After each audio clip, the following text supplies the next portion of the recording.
L'histoire du peuple juif vous intéresse ? Retrouvez Liana Gurfinkel dans Un jour notre histoire sur Studio Kalita. C'est tous les matins pour découvrir ensemble les événements et les personnages qui ont fait notre histoire.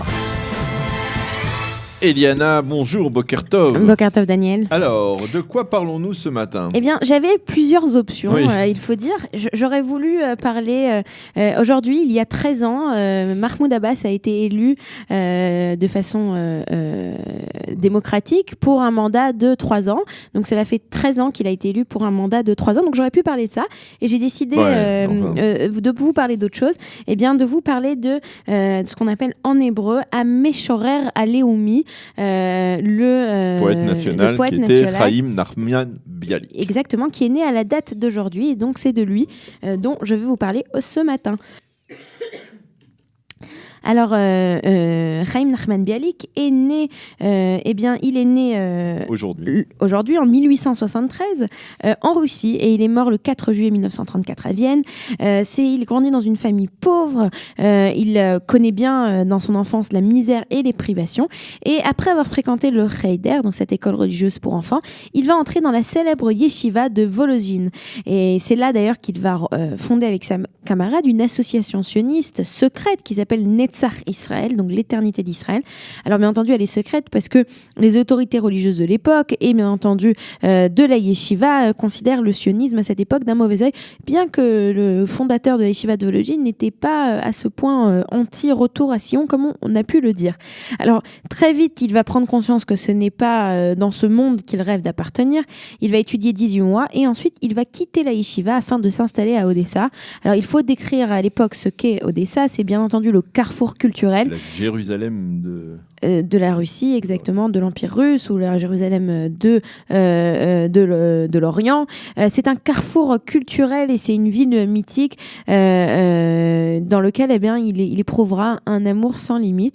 Et c'est d'ailleurs là qu'il va rencontrer les plus grands noms de la littérature moderne, bien entendu littérature moderne en hébreu et notamment Ahad Ha'am, le chef de file du sionisme qui va devenir son mentor et son ami. Il faut dire que juste après, Bialik commence à écrire. Il va écrire son attachement pour la renaissance nationale donc en Eretz Israël et son amour pour cette terre qu'il ne connaît pas, qu'il ne connaît qu'à travers des lectures. Et c'est d'ailleurs en 1891 que paraît son premier poème, L'Atzipor, à l'oiseau, où c'est une vision simultanément idéalisée et lucide de la terre d'Israël. Alors je vais vous la lire en français.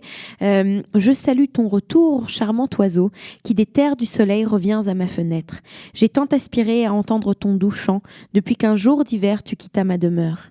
Chante, raconte-moi, mon oiseau bien-aimé, les merveilles de ces lointaines contrées. Ce beau, ce chaud pays, connaît-il lui aussi tant de malheurs, tant de tourments? La rosée tapissera-t-elle comme les perles de Hermon ou coulera-t-elle comme des larmes? Comment se portent les eaux limpides du Jourdain et toutes les montagnes et toutes les collines? Mais je n'ai plus de larmes, tout est fini déjà. Seule ma peine est sans fin. Je salue ton retour, mon oiseau bien-aimé. Fais retenir ton chant joyeux. Alors, ce qui est important dans ce poème, parce qu'en fait, donc c'est le premier poème qui va être connu de Bialik, c'est le premier poème qui va faire énormément d'émules. Mais ce qui est important dans ce poème, il y a deux choses. La première chose, c'est son attachement à cette terre qu'il ne connaît pas. Et il va prendre encore quelques années, 30 ans plus tard seulement, il va venir s'installer en Israël.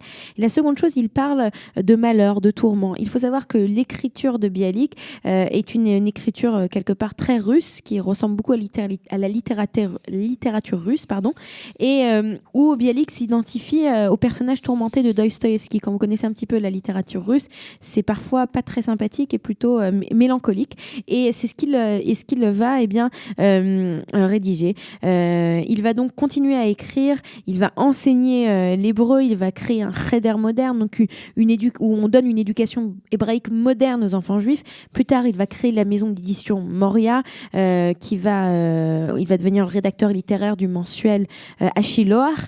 Il va ensuite s'installer en Allemagne, puis en 1924, enfin, il s'installe en Palestine, en Eretz Israël, à Tel Aviv.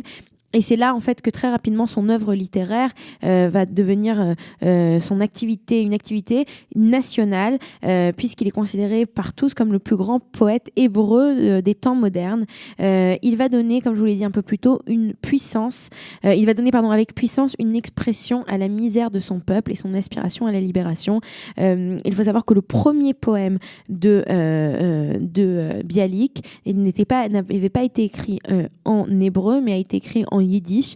Il commence par les mots, ça s'appelle Dans la ville du massacre, et il commence par les mots que Dieu fasse justice des bourreaux ou qu'il détruise le monde. C'est un terme très récurrent chez Bialik, où il souffre véritablement des pogroms et de tout ce que vit le peuple juif, et c'est pour cela qu'il comprend qu'on a besoin de créer cet État juif, et c'est pour ça aussi qu'on a besoin d'un renouveau national, et ce renouveau national doit être fait en hébreu. Alors juste pour terminer, il va faire bien entendu aussi des traductions. Il va traduire Don Quichotte de Cervantes ou Guillaume Tell de Schiller, et aussi il décide de relier l'enseignement et la tradition juive d'une façon plus populaire, et c'est donc dans ce cadre-là qu'il va rédiger avec Ravinsky le Sefer Haggadah, le livre des légendes, qui est en fait un recueil de légendes et de proverbes extraits de la Mishnah, du Talmud et du Midrash, qui vont être donc classifiés, accompagnés d'explications, et donc c'est quand même un travail de titan qui est très important. Et il va aussi publier le premier volume d'une édition ponctuée à noter de la Mishnah, afin que les gens puissent mieux le comprendre. Alors, Chaim Nachman Bialik va mourir à Vienne. Il va être en voyage à Vienne, et c'est là qu'il va mourir. Bien entendu, son corps va être rapatrié en Israël, et il va être enterré à Tel Aviv. C'est donc de ce très très grand poète, à Meshorer Aleomi, ce poète national dont je voulais vous parler ce matin sur Studio Kalita. Eh bien, merci Eliana de nous avoir rappelé le souvenir de Chaim Nachman Bialik ce matin. Nous marquons une pause, et ce sera tout de suite après la revue de la presse et des médias israéliens. Vous aimez l'histoire juive ? Retrouvez Liana Gurfinkel dans Un jour notre histoire sur Studio Kalita. C'est tous les matins pour découvrir ensemble les événements et les personnages qui ont fait notre histoire.